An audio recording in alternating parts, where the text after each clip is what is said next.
among which is the Africa Coffee Park, one of the largest and the biggest coffee parks in Africa and Uganda at large. This park is in Ntungamo, Rashamire. We are going to be visiting this park.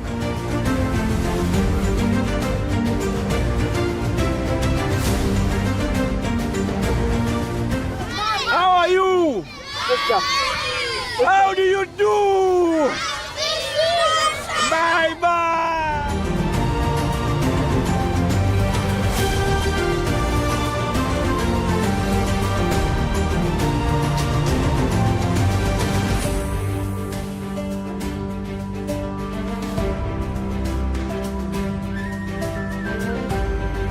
Hello, you're welcome to the Inspire Africa Cup. I'm going to take you through the basic coffee value addition chain. So with us here, we have cherries, we have pods, we have parchment, we have green beans, we have roasted beans. So the first part of this you're seeing are beans which are fresh from harvest. When I harvest my coffee, we have two methods of processing we can take it through. We have the washed process and the natural process. So for the natural process, which is the easiest and the most common, especially predominant with Robustas, we shall normally pick, as you can see, this is a perfect color which is well picked, and we dry it. When we dry, we come up with what we call a pod. So the pod is taken straight for what we call hulling. What does hulling do? It removes the husks of the coffee. This, you see, is removable, but of course it is difficult because I'm not a machine. So when you're done with that, you'll get something of this look. This is coffee which has been naturally processed. That is method one. Method two, washed coffee. I harvest my coffee. I take it for what we call pulping. What is pulping? It's the removal of the fresh cherry coat. Right now, as you can see, I've pulped my coffee. But you see what is inside? You see something sticky. It's called mucilage. So mucilage, for some processes, is dealt away with. For some processes, it's left intact. For this one in particular, after pulping, like I've done, I would wash my coffee. How do I do it? Of course, engage water and then ferment it overnight, averagely 8 to 48 hours, depending on what I really want in my coffee as regards flavor development. So after I've done the washing and the fermentation, I go ahead and dry it on raised beds, raised platforms or taplings, locally known as tundubari. So depending on the sunshine, average 2 to 3, maybe weeks, maybe a week, depending on the sunshine level. So I come up with what we call parchment. When I have the parchments, these are now dry husks. But remember, coffee has two husks. The outer, which is the pulp, which was removed by pulping, and the inner, which will get to be known when it is dried and it is now what? Removable. So what I'm doing here is now a process called hulling. When the cherry is wet, it has a wet coat, it is pulping. When it is dry, it is hulling. So when I've hulled, I'll come up with coffee which looks like this. You can realize that for the washed coffee, the coffee looks more impressive in terms of color compared to the natural or the dried. So this is for my Arabica and this is for my Robusta. Why was I intentional about that? Predominantly, Robustas are mostly used for the natural, where we just harvest and dry them immediately, and then we go ahead and husk and remove the husks, which is what? Pulping. Which is hulling. We don't pulp. Why? Its natural characteristics are more preserved when it is in the natural method, whereas for Arabica, it can go for both. No wonder we have Arabica washed processed and Arabica naturally processed. But you see there's a color distinction. You realize that. So when I'm done with the two, I can eventually go ahead and roast. So roasting is no matter of the process. But if we were to go straight first of all the types of coffee, Arabica and Robusta. Someone asked me a question earlier, what are the differences between the two? If you're close enough, you can realize the Arabicas are oval and elongated in shape, whereas the Robustas tend to be circular. You see this? You see the difference? Yeah. So that is the basic difference. Any other difference I will talk about which is not of the looks, talk about caffeine. Robustas have higher caffeine levels than Arabicas. Talk about sweetness. If you're looking out for sweetness, Arabica is sweeter than a Besco Robusta. But no, here the word Robusta, it comes from an English word robust. What does robust mean? Robust is something which is persistent.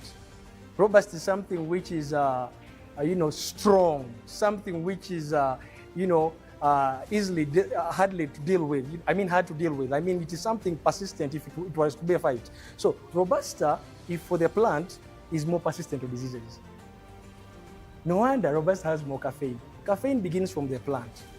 Now, when caffeine helps the plant fight for itself in the sense of immunity, no wonder if you talk about cost effectiveness, cost of production, the cost of production of Arabica is what? Higher. Why? It's not as resistant as Robusta because of its caffeine levels. It begins right from the plant. Yeah, but don't get me wrong. If I was to compare these two, you realize we have what we call Coco Nganda and Coco Nzungu. Coco Nganda is more of a Robusta. You know, free range, you know, yeah, prune, do some weeding, but don't do a lot of it. But Arabica, you gotta have to be what? Intentional. You gotta have to be intentional. Yeah? So those are the best difference. I would have told you men just because of time. Okay? So with me behind me, you see is a roaster. That's a roaster equipment. So this helps in flavor development. It helps in flavor development. So I roast according to what I want to achieve in the cup. There are coffees which are best roasted when we are headed for something called an espresso. Hope you know an espresso. Yeah? There's what we call brewed coffee, where we sieve the coffee, pour overs. Most of us have seen French presses around town. Yeah, French presses. Yeah, there are V6s and whatever. I would prefer profiles which are lesser in terms of color. We call them the light roast. This is a light roast with me. This is a light roast. Next to me is a medium roast. Next is something medium, headed for or inclining towards something dark.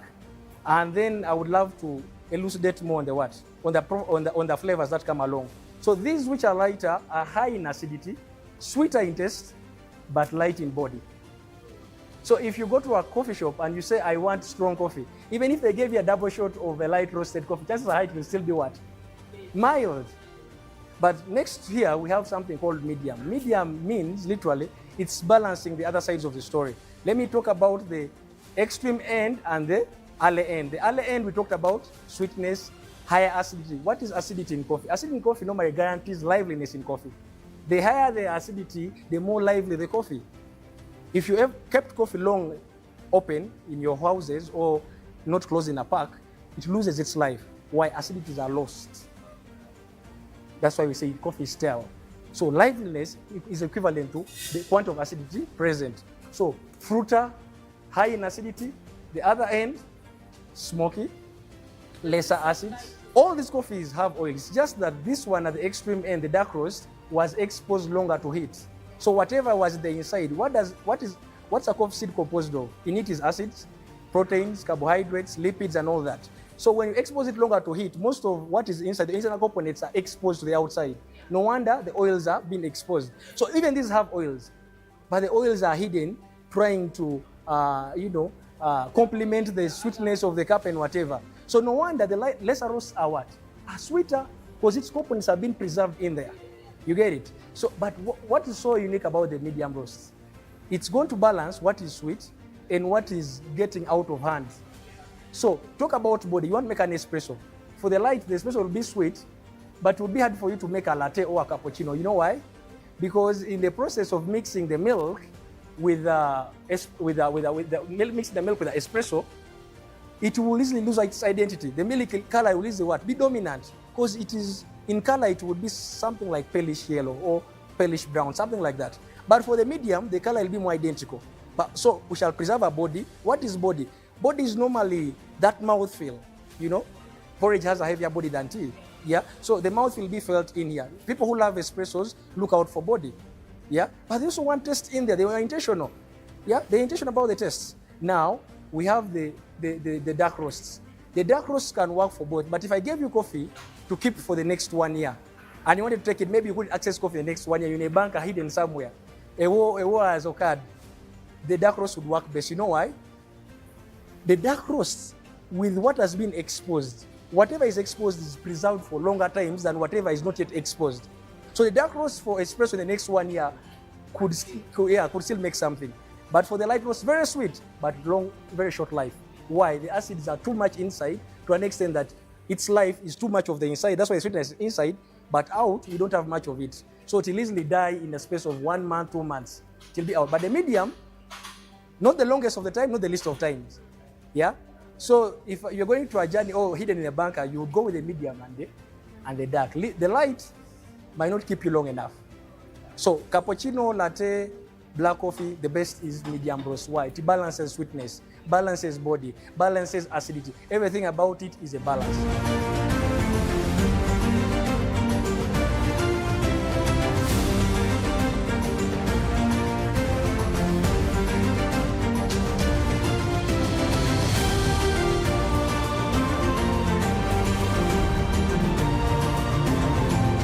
We talked about espresso.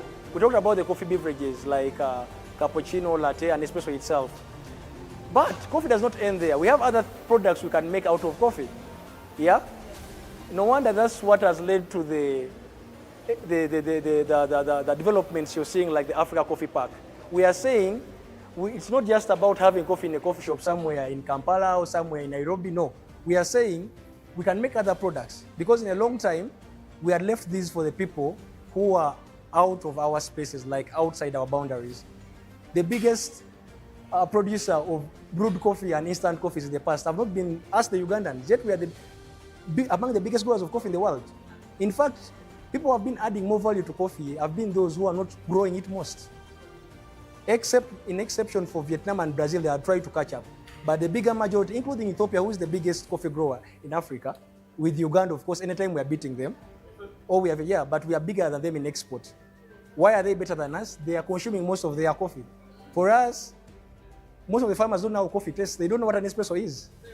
What? Information, sensitization, yeah, but culture also. So you're going to have a visit of the coffee park. There's a section making these. This is what we call the cold brew. Next to it, we have things like drip coffee. So what is drip coffee? We have seen the tea bags somewhere. Use tea bags, huh? So tea bags. Tea bags. Yeah, these are coffee bags. I want to open one. Let me open one. I show you what it looks like. Do you see this? Do you see this? Do you see this? So this has its own filter. Yeah, just help me sit this in a cup. Get in a cup and sit it. You have hot water? Yeah. Let's run it for them and they have a maybe a taste.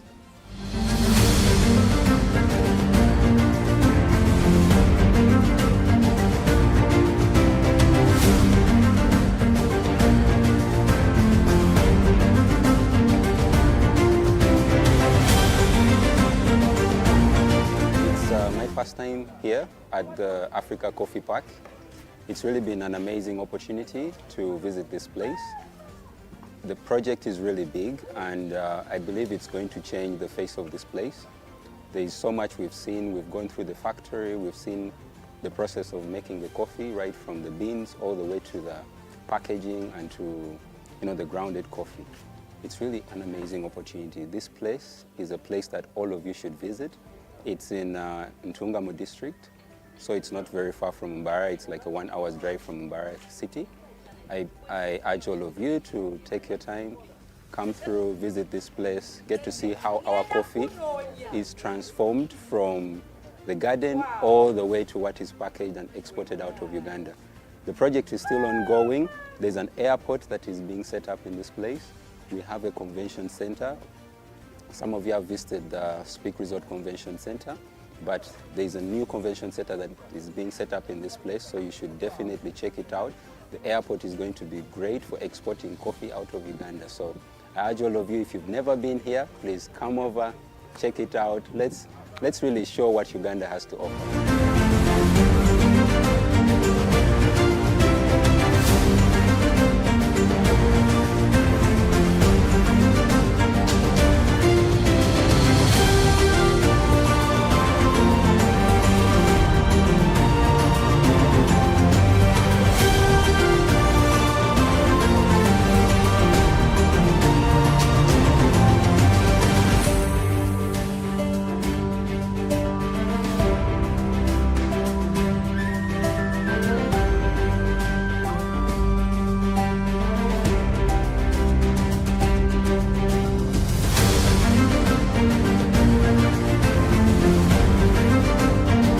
This plant is a zero waste plant.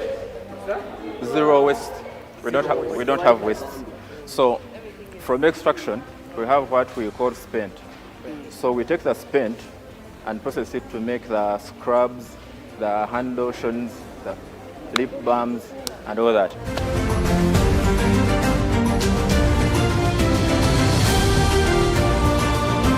Extraction serves the two plants, the spray dry and the freeze dry. This is a freeze dry now. They both make instant coffee. We have freeze dried instant coffee and spray dried instant coffee. So this is a part of the freeze dried instant coffee.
Just like you see them here, we put boxes there, then it seals, and we only pick a box. It is hands-free. Yes. So basically that's it.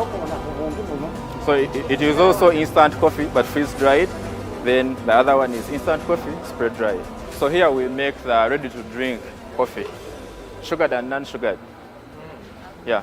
No, it is not alcoholic. Yeah, sugared and non-sugared. So those who like coffee as coffee without sugar, they will have a taste of it. Then those who like it with some sugar, not a lot of it, just some sugar. So here we do it ready to drink, cold. The tanks there do the cold extraction. We can also use the hot extraction, then process it for about 16 hours or 5, depending on the process you use. Then come and do the packaging. This is a packaging line of it. Robot line, it also does that. We can package in 2 forms, cartoning or boxing. So robot line tuyamba in the boxing. Okay?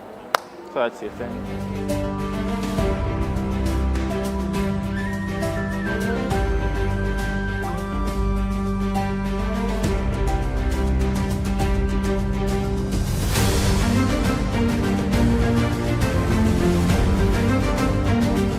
Is very amazing, adventurous for those who want to tour and do everything, and also for those who want to learn. We are here at African Coffee Park. We came here to explore. The place is very nice. Everything is cool. The environment. Wow! And we are here to take pics. This is my first time to travel with Explore Uganda, and all I can say is I've had a lot of fun. This place is really amazing. Thank you.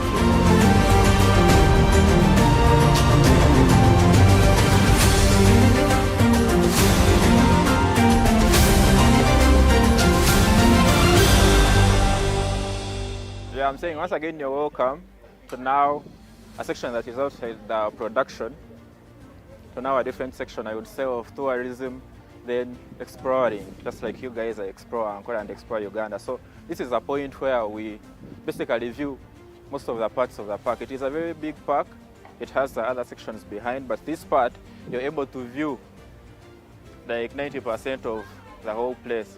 You view the production zone, you view the recreation centers there, the beach, the exhibition center, the ongoing constructions at the coffee airport.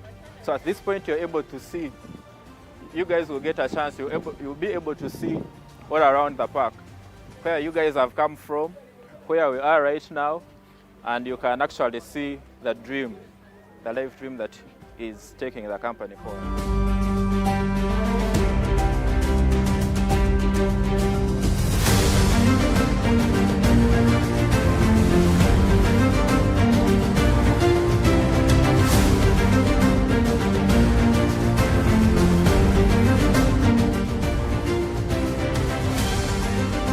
First of all, I would like to welcome the team from Explore Uganda. I'm so happy, I'm so delighted to have welcomed you guys and taken you around. So, Africa Coffee Park is located in Rashamiri and Ntungamo, southwestern Uganda, and we do quite a number of things. Like we all know, value addition, but above all, coffee tourism. So, we have quite a number of sections at the Africa Coffee Park. The production, of course, if I may start with. Production from the primary stages to the secondary stages and the value addition that we do. Say the roastery, the spread dry for instant coffee, Haraka Platinum and Haraka Coffee, and the cold brew are ready to drink. So we've basically gone through the plant, and I'm so happy to have taken the Explore Uganda team through what we actually do. We've gone to the production zones. We've now come here at the viewpoint where we can actually be able to see the different parts of the Africa Coffee Park. And I'm so happy. And I know these guys have appreciated the works going on here.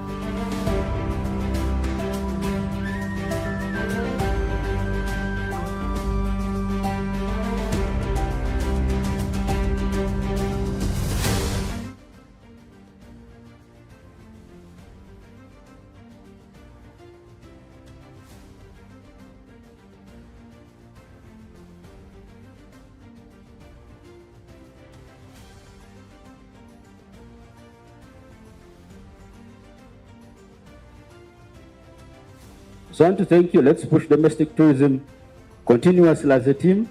I was telling you, COVID taught us one important thing, that when we have challenges and we are not able to travel as Ugandans, the whole tourism sector collapses. And it is a very, very big sector. I was giving you figures some time back.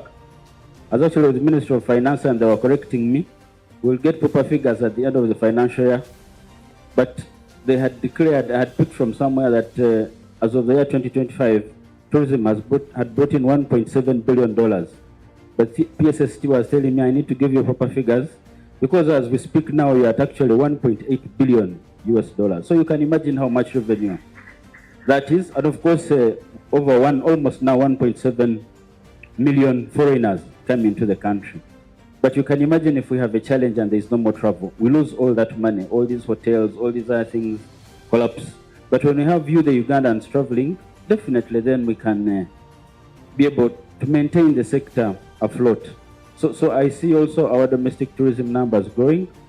I think as of the year 2024, we had around 3.2 million Ugandans traveling domestically. Of course, half the number goes to visit relatives, half, almost 55%. It's only the other remaining number that goes to our sites, that travels for MICE, leisure and hospitality. And of course, we are trying to grow this number aggressively because this other half that travels mainly for tourism is the one that spends more. It spends actually almost twice than what these others spend. And our figures show us that out of these 3.2 million people that traveled in 2024, through them, there was an expenditure of around 5.4 trillion Uganda shillings.